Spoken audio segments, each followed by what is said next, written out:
नमस्कार, बहुत स्वागत है आप सभी का खबर भारत में। आपके साथ मैं हूं संयम जैन। आज की खास बहस की शुरुआत करेंगे कांग्रेस का जाति कार्ड। अब कांग्रेस पार्टी पूर्व मुख्यमंत्री कमलनाथ और जो कि मध्य प्रदेश कांग्रेस कमेटी के अध्यक्ष हैं कमलनाथ, अब कांग्रेस के अंदर एक नई शुरुआत करने वाले हैं। मध्य प्रदेश के अंदर जो कांग्रेस कई गुटों में बटी दिखती थी, अब उससे ऊपर उठकर 2023 के लिए एक नई शुरुआत होगी।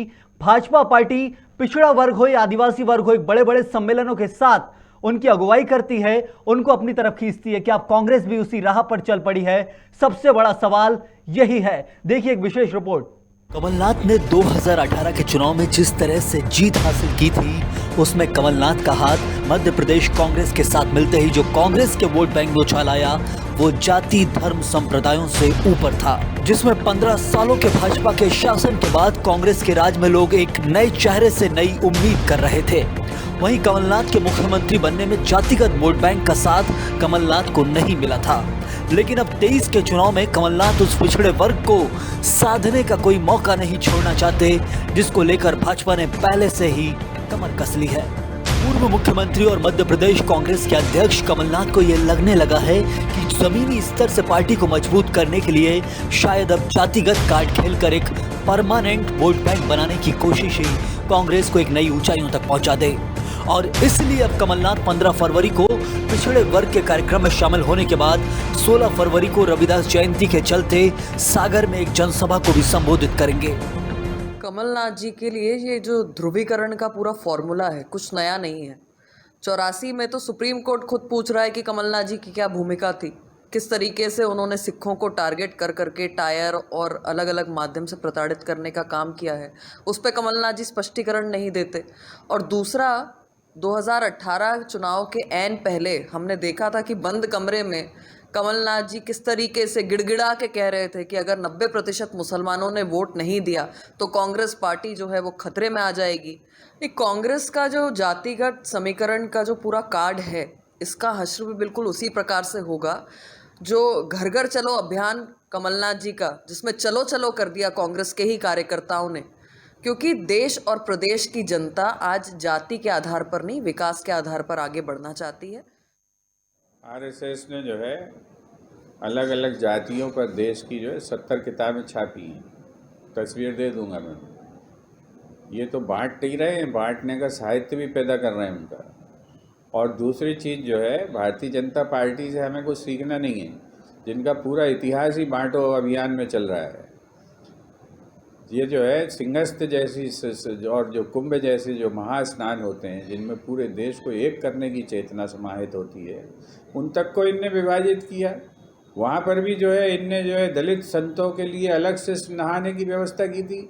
दलित संत अलग नहाएंगे और सामान्य संत अलग नहाएंगे।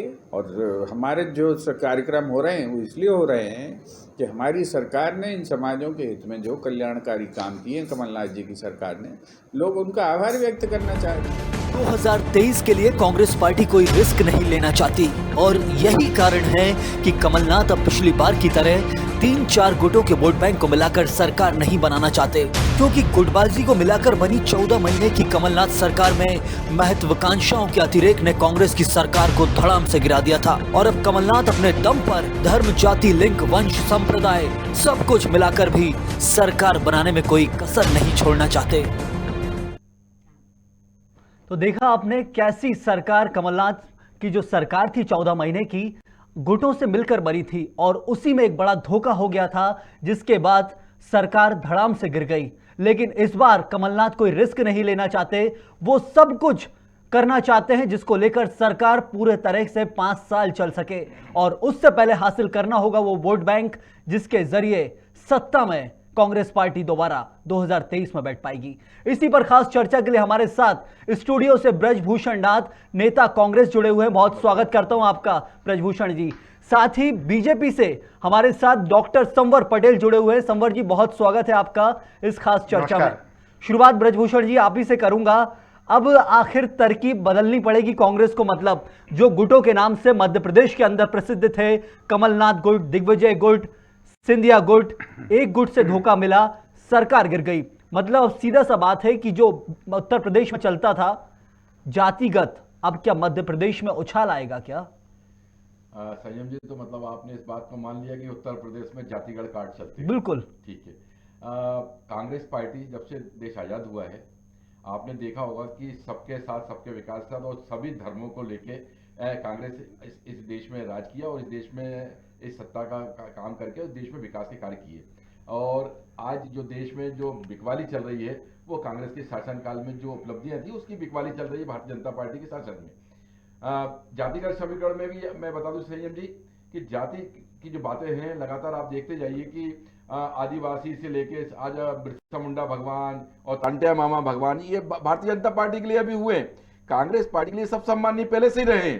तो ये समीकरण बार बार भारतीय जनता पार्टी के शिवराज सिंह चौहान को ज्यादा डर सता रहा है कि ये जो आए हैं ये क्या गुल खिलाएंगे, और जो हमारे लोग जिनको हम कुछ नहीं दे पाए हैं ये क्या गुल खिलाने वाले हैं। हमारी चिंता तो भारतीय जनता पार्टी के लोग छोड़ दें। निश्चित तौर पे भारतीय जनता पार्टी के जवाब देने के लिए मध्य प्रदेश की जो जनता है, 7.5 करोड़ जनता, वो तैयार बैठी हुई है।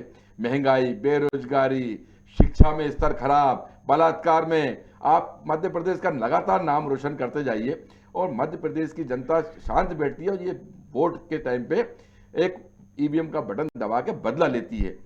कमलनाथ जी लगातार बैठक कर रहे हैं और जन जागरण अभियान चल रहा है, हमारा घर घर चलो अभियान भी चल रहा है। लगातार मध्य प्रदेश के जितने कांग्रेस के कार्यकर्ता हैं घर घर के संपर्क में हैं।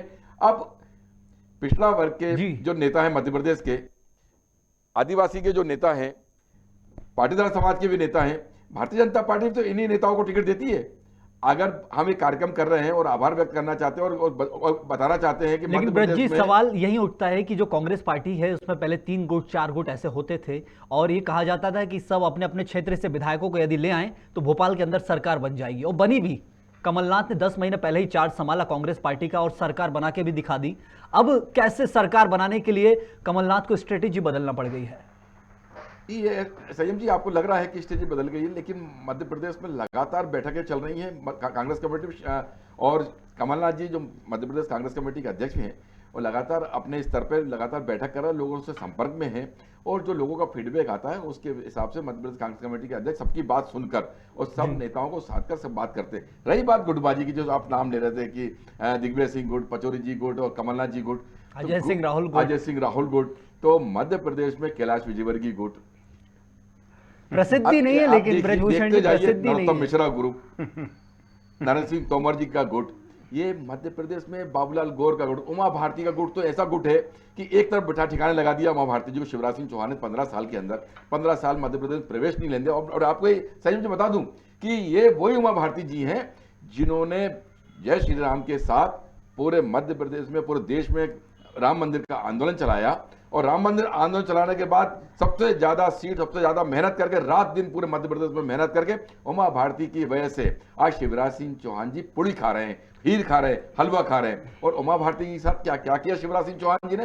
पूरे मध्य प्रदेश ने देखा है कि भारतीय जनता पार्टी में कुर्सियां पिकी, टेंट जले और बेचारी वो उमा भारती जी जो साध्वी हैं लगातार पैदल पदयात्रा पर निकल गई, रात दिन पैदल यात्रा निकली और कोई मध्य प्रदेश के जो जिनमें टिकट मिला था, मध्य प्रदेश के विधायकों को टिकट मिला था, उन तक को हाईकमान ने कहा था उमा भारती के पास कोई जाएगा तो उसको हम दूर कर देंगे। आज भी हालत देखिए, उमा भारती जी की बेचारी की चल नहीं पा रही। साध्वी प्रज्ञा ठाकुर जी बोल रही है कि दारू हमारे लिए दवाई है और उमा भारती जी बोल रही है दारू हमारे लिए हराम है। तो ये तो आप गुटबाजी तो आपको मध्य प्रदेश में लोग की दिख रही साहब, हमारे तो बातें नहीं है। मैं जवाब ले लेता हूं संवर जी से। संवर पटेल साहब, सीधा सा सवाल है, कांग्रेस की गुटबाजी जो थी वो खुली हुई दिखती है, नाम से चलती है, लेकिन बीजेपी के अंदर जो अंदरूनी गुटबाजी, उसी का नतीजा था कि एक समय उमा भारती ने अपनी पार्टी छोड़ के नई पार्टी बनाई, फिर वापस से उसी पार्टी के अंदर उसको मिला लिया। आखिर गुटबाजी बीजेपी की दबी रह जाती है और कांग्रेस की बाहर निकल जाती है, तो फिर जाति काट पे सवाल क्यों? संवर जी। देखिए संयम जी, यहां गुटबाजी नाम की कोई चीज नहीं है। अब गुटबाजी ढूंढते रहे वो लोग जो रात दिन गुटबाजी में लगे रहते हैं। भारतीय जनता पार्टी में शीर्ष से लगाकर तो अर्श तक सारे लोग पहले पार्टी के कार्यकर्ता हैं और कार्यकर्ताओं को दायित्व मिलता है और वो अपने दायित्व का निर्वहन करते हैं। अब यही कमी है कांग्रेस में कि वहां पर जो जिनको दायित्व मिलता है वही भस्मासुर हो जाते हैं, अपने ग्रुप बना लेते हैं, गुटों में बंट जाते हैं और जब कोई दूसरा सामने आता है तो उसको हराने लग जाते हैं। अब जिस प्रकार से उन्होंने कहा अभी हमारे सम्माननीय वरिष्ठ नेताजी ने, ब्रजभूषण जी ने, कि घर घर चलो करके और वो कार्यक्रम कर रहे हैं, और जो रिपोर्ट आपने बताई, देखिए घर घर चलकर कांग्रेस को बढ़ाने के बजाय कांग्रेस को घटने का काम हमने देखा लगातार। अभी देखिए आप उज्जैन में जयसिंह दरबार और विजय सिंह दरबार, जो एक पूर्व प्रतिपक्ष के नेता हैं और एक कांग्रेस के जिला अध्यक्ष रहे, दोनों को घर भेज दिया। तो ऐसे पूरे प्रदेश में घर भेजने का काम कांग्रेस कर रही है, यही उनकी गुटबाजी है। और भारतीय जनता पार्टी में निश्चित उद्देश्य के लिए ये कार्यकर्ता काम करते हैं, 24 घंटे 365 दिन सक्रिय मोड में रहते हैं। आपने अभी अभी देखा कि किस प्रकार से 65,000 बूथों तक पहुंचने का काम, वहां बूथों की समिति बनाने का काम, और किस प्रकार से पन्नों तक पहुंचकर और पन्ना प्रमुख बनाने का काम भारतीय जनता पार्टी ने पूरे मध्य प्रदेश भर में किया है। अब उसकी नकल करने का काम कांग्रेस ने प्रयास किया, लेकिन नकल के साथ अकल की जरूरत होती है, तो बिना अकल के वो काम सफल नहीं हो पाता है। तो हम तो इनको शुभकामनाएं देते हैं, इनका अभिनंदन करते हैं कि आप गांव गरीब किसान के लिए काम कीजिए, उनके दुख दर्द कहीं हो तो उसमें खड़े होइए, रचनात्मक कामों में सरकार के साथ आइए, हमको कोई आपत्ति नहीं है। लेकिन भारतीय जनता पार्टी, संवर जी, सबसे बड़ा सवाल है, भारतीय जनता पार्टी ने भी जाति काट तो खेला है मध्य प्रदेश में, चाहे वो टंटिया मामा हो, इसी को लेकर आदिवासी सम्मेलन हो, या फिर ओबीसी को लेकर जो प्रतिक्रिया हाईकोर्ट तक शिवराज सिंह चौहान की जो इच्छाएं हैं वो आगे निकल कर आई हैं। अब कांग्रेस भी उसी राह पर बढ़ रही है, तो फिर क्या बुराई है उसमें? अब दोनों पार्टी एक समान हो जाएंगी। संयम जी, अच्छा ये विषय मुझसे छूट रहा था। सम्माननीय वरिष्ठ नेता ब्रजभूषण जी ने इसको भी टच किया था। उन्होंने कहा था कि टंटिया मामा को क्यों याद कर रहे हैं, अभी बिरसा मुंडा जी को क्यों याद कर रहे हैं, मैं शंकर शाह और रघुनाथ शाह जी का भी नाम बोल देता हूं कि उनको क्यों याद कर रहे हैं। देखिए असल में क्या हुआ है हमारे इतिहास में, जब से देश आजाद हुआ तो हमारे देश की जो बड़ी संस्थाएं, बड़ी यूनिट्स हैं, उनके सबके नाम एक ही परिवार के नाम पर रखे गए। लगभग 400 बड़ी संस्थाओं के नाम एक ही परिवार के नाम पर रख दिए गए। यहां तक कि चित्रकूट में जनजाति भाइयों बहनों के लिए एक यूनिवर्सिटी बनी, एक आदिवासी विश्वविद्यालय बना, उस आदिवासी विश्वविद्यालय का नाम भी उसी परिवार के नाम पर रख दिया गया। तो जो लोग हमारे ऐसे थे जिन्होंने अपना बलिदान दिया देश की आजादी के लिए, देश की संस्कृति के लिए, देश के विचार को बचाने के लिए, तो उनका नाम क्यों नहीं होना चाहिए? उनके नाम पर ये सब संस्थानों के नाम क्यों नहीं होना चाहिए? तो ऐसे सारे लोग जिनको भुलाने का काम कांग्रेस ने किया, उनको भारतीय जनता पार्टी ने यह तय किया है कि भारतीय जनता पार्टी का जो मुख्य वाक्य है, जो मुख्य स्लोगन है अंत्योदय, जो पिछड़ गए उनको लाना, तो जिन लोगों ने हम अपने प्राणों का बलिदान दिया और उनको अगर हम भूल गए थे, तो उनको लाकर उनके नाम से नामकरण करना, उनको याद करना, उनके लिए आयोजन करना, उनके नाम पर अधिवेशन करना, ये भारतीय जनता पार्टी कर रही है। इसमें जवाब ले लेता हूं मैं, ब्रज जी से जवाब ले लेता हूं। ये हमारे देश के हीरो थे। ब्रज जी से जवाब ले लेता हूं। ब्रज जी, सवाल यह है कि अब जो जाति को सम्मेलन आयोजित करने वाले हैं, भले ही वो किसी भी तरह की कोई भी मुहिम या फिर कोई भी कमलनाथ एक नई योजना उनके लिए देने वाले हों, अलग अलग वर्ग विशेष के हिसाब से, क्योंकि एकता लाने के लिए अब वो खुद आगे आ रहे हैं, ऐसा दिख रहा है, क्योंकि गुटबाजी से ऊपर उठना पड़ेगा। गुटबाजी का धोखा एक बार कमलनाथ ने देख लिया है। तो लेकिन उसमें सवाल यह है कि जो कांग्रेस के अंदर परिवारवाद का कलंक लगा हुआ है, उसके अंदर जाति कार्ड से कैसे खेलेंगे फिर वो? मैं आपको बता दूं कि जो परिवारवाद का जो कलंक है ना, ये भारतीय जनता पार्टी में हमसे ज्यादा लगा हुआ है। अब मध्य प्रदेश के जो बड़े बड़े नेता हैं भारतीय जनता पार्टी के, विश्वास सारंग से लेकर लगातार आकाश विजयवर्गीय तक, तो बहुत सारे ढेर नाम मिलेंगे। तो ये परिवारवाद और ये तो आप बंद कर दीजिए, और ये विषय भी नहीं रहा, क्योंकि इसलिए विषय नहीं रहा कि जिन जिन के पास वंश है वो वंशवाद चला रहे हैं, जिनके पास है नहीं वो बोल नहीं पा रहे। ये फर्क रह गया, बाकी कुछ नहीं है। ब्रज जी, यहाँ दर्शकों को एक चीज और बता दूं, परिवारवाद की जो बात है वो दोनों पार्टियों के लिए है। बस फर्क इतना सा है कि कांग्रेस में राष्ट्रीय स्तर पर है और बीजेपी के अंदर जो है वो राज्यों के अंदर है, दिखता नहीं है। परिवार करेगा, वहां कोई बेटा या बेटी जन्म लेते हैं तो वो नेतृत्व के लिए जन्म लेते हैं, वो देश पर राज करने के लिए जन्म लेते हैं। ये गलत है। सनवर भाई प्लीज, निवेदन है, आपने एक बड़ी अच्छी बात बोली कि जो जो महान पुरुष है उनके नाम पे हमारे नाम ज्यादा हैं, तो निश्चित तौर पे इस बात को तो आपने मान ही लिया कि 70 साल में हमने कोई नव निर्माण किया और अपना नाम टैग लगा लिया।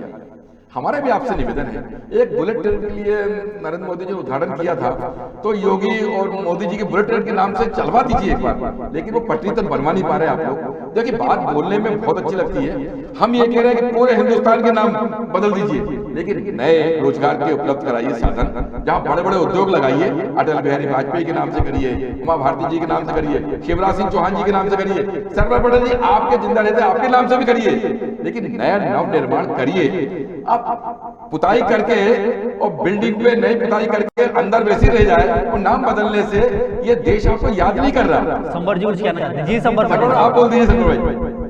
जी संबर पटेल। देखिए, सम्माननीय वरिष्ठ नेता है ब्रजभूषण जी, मैं उनका बड़ा सम्मान कर रहा हूं, लेकिन मैं उनको बताना चाहता हूं कि इन बातों को, आप व्यक्ति अच्छे हैं, लेकिन जो कांग्रेस ने किया उसके कारण से कांग्रेस को देश की जनता नकार चुकी है। 404 से 44 पर ला चुकी है, 30 राज्यों से 3.5 राज्यों पर ला चुकी है। तो ये इसका कारण है, कहीं आपको मंथन करना पड़ेगा, कहीं आत्ममंथन आत्मचिंतन की जरूरत कांग्रेस को है। भारतीय जनता पार्टी तो गांव गरीब किसान के लिए काम करती है, जो पिछड़ गए उनके विकास के लिए सुशासन कैसे स्थापित हो और भारत माता कैसे सर्वोच्च पर स्थापित हो, ये भारतीय जनता पार्टी है। और रही बात ट्रेन की, तो देखिए, आप भोपाल में देखेंगे तो मेट्रो का काम चल रहा है, इंदौर में देखेंगे तो ट्रेन इतना होता है। भाजपा यदि कोई स्कीम लाती है तो वो उसका वोट बैंक का एक दिमाग लगा के पुराने किसी वहां के पूर्वज या फिर किसी जातिगत को निकाल कर दे दिया, लेकिन आपके यहाँ सिर्फ इंदिरा गांधी, राजीव गांधी इनके ऊपर गया, तो आप वो वोट बैंक नहीं साध पाए जो भाजपा साध रही है। ब्रजभूषण, मैं बताता हूँ आपको कि ऐसा आपने देखा होगा कि IMT और ये IIT और ये भाखड़ा नागल बांध और ये सब जगह इंदिरा गांधी, जवाहरलाल नेहरू के नाम नहीं लगे। देश में इतिहास में उनके नाम भी हैं। एम्स का आप एम्स देख लीजिए। अब हमारा शर्मा से ये निवेदन है कि जो भी विकास कार्य आप कर रहे हैं, नया नव निर्माण जो करिए, लोगों को उद्योग दीजिए, नए रोजगार के साधन उपलब्ध कराइए, और आपको जिसका नाम देना है आप दीजिए, हमें कोई आपत्ति नहीं है। हमें आपत्ति इस बात की होती है कि विरासत के जो नाम चले, नाम बदलने से देश नहीं बदलने वाला, कभी नहीं बदलेगा। और लोग ये भी जानते हैं कि जो नाम है, जो रोजगार मिला है, ये इस कांग्रेस के टाइम पे मिला है। मध्य प्रदेश में सनवर भाई बड़ी दुर्घटना ही होती है, दुर्भावना ये है कि आप ये देखिए कि सबसे ज्यादा बेरोजगारी मध्य प्रदेश में, आज शिक्षा का स्तर मध्य प्रदेश में खराब, सबसे ज्यादा बेरोजगारी यहाँ पे, भुखमरी हमारे मध्य प्रदेश में, सबसे ज्यादा अपहरण की घटना हमारे मध्य प्रदेश में। तो 17 साल में ये भी तो आपने नाम कमा, कब से इसमें बोलना चाहिए। और ये ठीक है, आम जनता नहीं बोल सकती, आम जनता इसलिए नहीं बोलेगी, आम जनता इसलिए नहीं बोले, पूरे भारतवर्ष में मुझे मौका दीजिए, मुझे किसी और सबके जगह बोलना है। चल रही संयम जी, है। आम जनता, मैं फिर कह रहा हूं आपको, आम जनता EVM से वोट देगी और वहां पे बताती है कि हम क्या करने वाले। और इस बार 2018 के चुनाव में आखिरी कमेंट का मौका दीजिए, मुझे जुड़ना है। भाई 5 साल मध्य प्रदेश की जनता ने कांग्रेस को वोट दिया था ना। मैं एक अगर सीधा आपके सवाल ही पास, कर नहीं लेता हूं सुनिए, आपके पास 28 विधानसभा क्षेत्र में आपके पास कोई नेता कार्यकर्ता होता तो हमारे लोग ले जाके चुनाव तो नहीं लड़ते वहां पे। तो कांग्रेस में ताकत है, कांग्रेस जहां जाएगी, जहां आपके यहां भी आती है ना, तो दम से चुनाव लड़ती है और जीत के आती है। संबर पटेल साहब, सवाल यह है कि कमलनाथ की सरकार थी 14 महीने करीबन मध्य प्रदेश में, उसके अंदर काम लोगों को दिखे थे, अतिक्रमण के खिलाफ कार्रवाई दिखी थी, मिलावटखोरों के खिलाफ रासुका लगी थी, साथ ही साथ जो अवैध खनन चलता, अवैध खनन मध्य प्रदेश, उसमें भी बड़े स्तर पर नर्मदा और चंबल में कड़ी कार्रवाई देखने को मिली थी। कहीं यदि जनता ने वो कामों को याद कर लिया तो भाजपा के लिए शायद मुश्किल पड़ जाएगा। संवर पटेल साहब, संयम जी, किस तरह से सरकार चल रही थी हमको पता है। उनके कैबिनेट मंत्री ये बयान देते हैं कि सरकार मुख्यमंत्री नहीं कोई और चला रहा है, हमको दिग्विजय सिंह जी के यहां फाइल पहुंचाना पड़ती है, इस तरह से सरकार चल रही थी। एक कैबिनेट मंत्री आरोप लगाते हैं कि माइनिंग का काम अवैध हो रहा है, यह हमने नहीं लगाया, एक कैबिनेट मंत्री ने लगाया। मैं आपको बताना चाहता हूं कि क्यों सरकार गिरी। जब सिंधिया जी ने कहा कि आपने वचन दिया था 10 दिन में कर्जा माफ करने का, कर्ज माफ कीजिए, और आप कर्ज माफ नहीं करोगे तो मैं रोड पर उतरूंगा, तो कमलनाथ जी ने कह दिया उतर जाइए रोड पर। जब लगातार अपमान करने का काम किया सिंधिया जी का, और तो कहा उसका कि तो रोड पर नुकसान उतर उन्होंने जाइए, तो झेला, रोड पर उतर सरकार गए। गिर गई, उसका और नुकसान उसके जो भी था, बाद आप गुटों कह से रहे हैं ना मिलकर क्यों गिरी? सरकार बनेगी मैं बता राज्य रहा या हूं देश किस के तरह से अंदर, गिरी। उसका नुकसान होगा उस क्योंकि 14 जनता को माह में लुभावने वादे त्राही नहीं माम चाहिए बचा थे दिया मध्य गया, प्रदेश में। उसका जनता नुकसान कमलनाथ परेशान ने हो झेला गई, था। जनता में साफ था। त्राही माम हो गया। ऐसी स्थिति में जिन लोगों ने अपमान को नहीं सहा उन्होंने इस्तीफा दिया और जनता के दरबार में दोबारा गए, और उन 28 सीटों में जो सम्माननीय हमारे वरिष्ठ साथी बोल रहे हैं, उन 28 सीटों में से 19 सीटों पर भारतीय जनता पार्टी जीती, और आज भारतीय जनता पार्टी की सरकार गांव, गरीब और किसान के लिए उनका जीवन स्तर कैसे सुधरे इस पर काम कर रही है। संयम जी, मैं आपसे अनुमति चाहता हूं। जी पटेल साहब, वो शायद जाना चाहते हैं, थोड़ा जल्दी में है। ब्रजभूषण नाथ जी, मैं आप ही के पास लौटूंगा। अब जो मध्य प्रदेश के अंदर नई रणनीतियां कांग्रेस बनाएगी कमलनाथ जी के नेतृत्व में, जैसा कि आपका कहना है, तो वो रणनीतियां आखिर क्या कहीं बीजेपी के राह पे नहीं चलेगी? यदि बीजेपी, आपका कहना है कि वो ही जातिगत कार्ड खेलती आ रही है, तो क्योंकि जो सम्मेलन आयोजित करने वाले हैं कमलनाथ जी, अब वो कहीं ना कहीं मध्य प्रदेश के अंदर फिर विकल्प नहीं छोड़ेंगे लोगों के लिए, यदि सब जातिगत पे ऑर्डर देंगे तो। मैं आपको संयम जी बताऊं, संविधान ने एक प्रावधान भी किया है कि जाति का आधार पर विधानसभा और देश का जिलों का बंटवारा भी किया है। आदिवासी यहाँ पे जहाँ बाहुल्य क्षेत्र होता है, तो आदिवासी वहाँ पे चुनाव का सीट फिक्स रहता है कि आदिवासी वहाँ पे लड़वाएंगे। महिला का भी आरक्षण ऐसे वो ही चुनाव होता है। आयोग तो संविधान हमारा, ये संविधान में नियम है, ये संविधान में नियम है। रही बात जातियों की, तो हमें गर्व है कि मध्य प्रदेश में या पूरे देश में हर 50 किलोमीटर 100 किलोमीटर पर जातियों का परिवर्तन हो जाता है, वेशभूषा का परिवर्तन होता है, और भाषाओं का, खान पान का, रहन सहन का परिवर्तन होता है। इसकी तासीर को समझना पड़ेगा। और कमलनाथ जी मध्य प्रदेश में, आप छिंदवाड़ा का जब नक्शा नहीं था, छिंदवाड़ा का मध्य प्रदेश के नक्शे में नाम नहीं लिया जाता था। छिंदवाड़ा क्या है? आज हिंदुस्तान के अंदर कोई किसी से बोलो कि हम छिंदवाड़ा के रहने वाले हैं, तो वो बोलता कि अच्छा मध्य प्रदेश छिंदवाड़ा। तो ये कमलनाथ जी ने वहाँ पहचान बनाई। और भी बाकी सांसद भारतीय जनता पार्टी के जो बड़े शान से कहते हैं, वो आप जो बता रहे हैं वो सबसे बड़ा एक मुद्दा था, और उसी के बल पे जनता ने जिताया भी था। मैं आपको छिंदवाड़ा मॉडल, मध्य प्रदेश में कमलनाथ जी जैसा विजन हर भारतीय जनता पार्टी के नेता को होना भी चाहिए ना। लेकिन सवाल तो वही है ब्रजभूषण नाथ जी की, यदि गुटबाजी से खत्म करना है तो जातिगत कार्ड खेलने की जरूरत नहीं है। में कांग्रेस के अंदर कोई गुटबाजी नहीं है। सब लोग कमलनाथ जी को नेता मानते हैं, और कमलनाथ जी के साथ सब लोग, पूरे मध्य प्रदेश के कार्यकर्ता और खासतौर पर जनता, और वो किसान जिनका 2 लाख का बोला था, लेकिन जो उसका कर्ज 50,000 1.5 लाख रुपए कर्ज माफ तो हुआ, लेकिन भारतीय जनता पार्टी ने तो वो भी नहीं किया। और एक बात और संयम जी, मैं आपसे पूछना चाहता हूं, बताना भी चाहता हूं कि कोई भी व्यक्ति मध्य प्रदेश का हो या देश का हो, अगर 1-2 बेटियां हैं, उसकी एक मकान है, तो मैं आपसे एक सवाल करना चाहता हूं कि वो मकान बेचकर शादी करोगे बच्ची की, कि गिरवी रखकर? वो तो जर तो मध्य प्रदेश में आज 3 लाख करोड़ का कर्जा शिवराज सिंह चौहान जी ने किया है। 40-40 हजार रुपए प्रति व्यक्ति, जो भीख मांग रहा मंदिर में, वो भी 40,000 का कर्जदार है।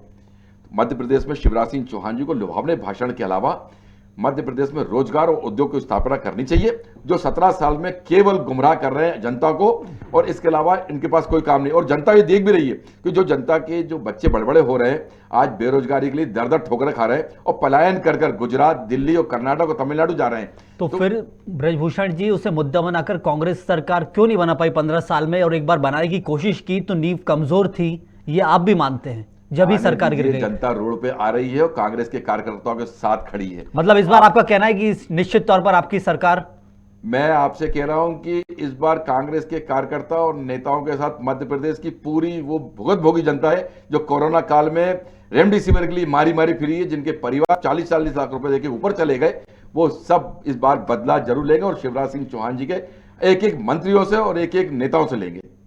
मतलब अब जो कार्ड खेला जाएगा उसमें जातिगत, कहीं आप कहना चाहते हैं कि नहीं रखा जाएगा, जातिगत भूमिकरण कहीं नहीं, कार्ड नहीं होगा। सामूहिक रूप से मध्य प्रदेश में कमलनाथ जी के नेतृत्व में सब लोग खड़े होकर चुनाव लड़ेंगे और मध्य प्रदेश में पूरे कार्यकर्ता, पूरे मध्य प्रदेश की जनता जो भुगती है कोरोना काल में महंगाई से, पेट्रोल डीजल गैस का सिलेंडर, महिलाएं तक, वो रोड पे आएंगी। और समय आने दीजिए, अभी तो 19 महीने बचे हैं इलेक्शन को, अब नजदीक आने दीजिए। और जब मेला भरेगा ना तो आपको लगेगा कि ये जलसा और ये सैलाब कहां से आ रहा है जो भारतीय जनता पार्टी को बहा के ले जा रहा है।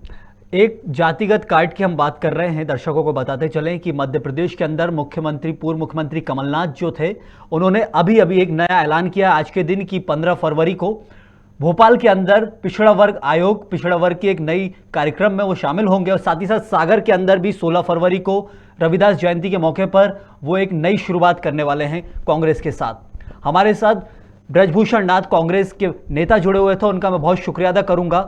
इसी के साथ संबर पटेल हमारे साथ जुड़े थे, भाजपा प्रवक्ता, उनका भी बहुत बहुत शुक्रिया। मध्य प्रदेश में राजनीति की नींव क्या डगमगाएगी या जनता के पास जो विकल्प है, एक पार्टी छोड़ के दूसरी पार्टी है या फिर तीसरी पार्टी का विकल्प, तीसरा मोर्चा मध्य प्रदेश में इतना एक्टिव नहीं है, लेकिन दोनों पार्टियों के विकल्प में दोनों की नीतियां यदि एक जैसी रही तो फिर इंसान के पास क्या विकल्प रहेगा या इनमें से कोई चुनाव करना होगा, यही बड़ा सवाल है। क्योंकि कोई भी जातिगत कार्ड खेलेगा या कोई भी पार्टी खेलेगी तो वो देश के अंदर बर्दाश्त के योग नहीं रहेगा। जनता ये बहुत खूबी से समझती है और आप भी ये जानते हैं। बहुत शुक्रिया आपका, नमस्कार।